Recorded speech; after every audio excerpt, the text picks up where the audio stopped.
എൽസ്റ്റണിന്റെ പരാതി പരിഗണിച്ചാണ് നിർദ്ദേശം. 2013 ഭൂമി ഏറ്റെടുക്കൽ പ്രകാരം നഷ്ടപരിഹാരം അനുവദിക്കണമെന്നാണ് എൽസ്റ്റൺ എസ്റ്റേറ്റിന്റെ ആവശ്യം.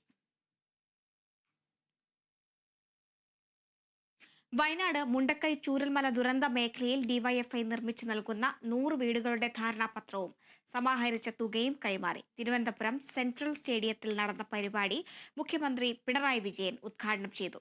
ഡിവൈഎഫ്ഐ നടത്തിയത് മാതൃകാപരമായ ഇടപെടലെന്ന് മുഖ്യമന്ത്രി പറഞ്ഞു. 25 വീട് എന്നതിൽ നിന്ന് 100 വീടായി മാറിയത് അഭിമാനകരമായ കാര്യമാണെന്നും മുഖ്യമന്ത്രി കൂട്ടിച്ചേർത്തു. സ്പോൺസർമാർ ഒരു വീടിനായി നൽകുക 20 ലക്ഷം രൂപയാണ്. ചിലപ്പോൾ ഇതിൽ കൂടുതൽ തുക വേണ്ടി വന്നേക്കും. ആ തുക സംസ്ഥാന സർക്കാർ വഹിക്കുമെന്നും അദ്ദേഹം കൂട്ടിച്ചേർത്തു. മാതൃകാപരമായ ഇടപെടലാണ് ഡിവൈഎഫ്ഐ നടത്തിയിരിക്കുന്നത്. 25 വീട് എന്നാണ് ആദ്യം പ്രഖ്യാപിച്ചത്. അത് 100 വീടായി മാറുന്നു എന്നത് എല്ലാ തരത്തിലും അഭിമാനകരമായ കാര്യമാണ്. ഡിവൈഎഫ്ഐയെ ഹാർദമായി അഭിനന്ദിക്കുന്നു. 20 ലക്ഷം രൂപ തരുന്ന ഒരു സ്പോൺസർക്ക് ഒരു വീട് എന്ന നില, ഒരു വീടിന് 20 ലക്ഷം രൂപ എന്ന നില എടുക്കാമെന്ന് കണ്ടു.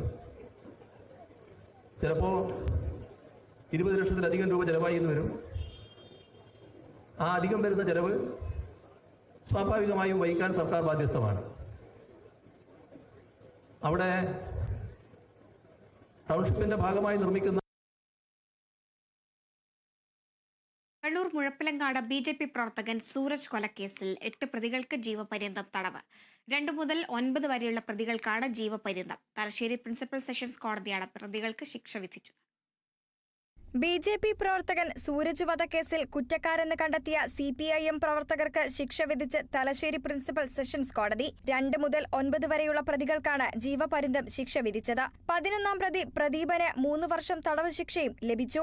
1ാം പ്രതിയായ PK ഷംസുദ്ദീൻ വിചാരണയ്ക്ക് മുന്നേ മരിച്ചിരുന്നു. TP വധക്കേസിൽ പ്രതിയായ TK രജേഷ് മുഖ്യമന്ത്രിയുടെ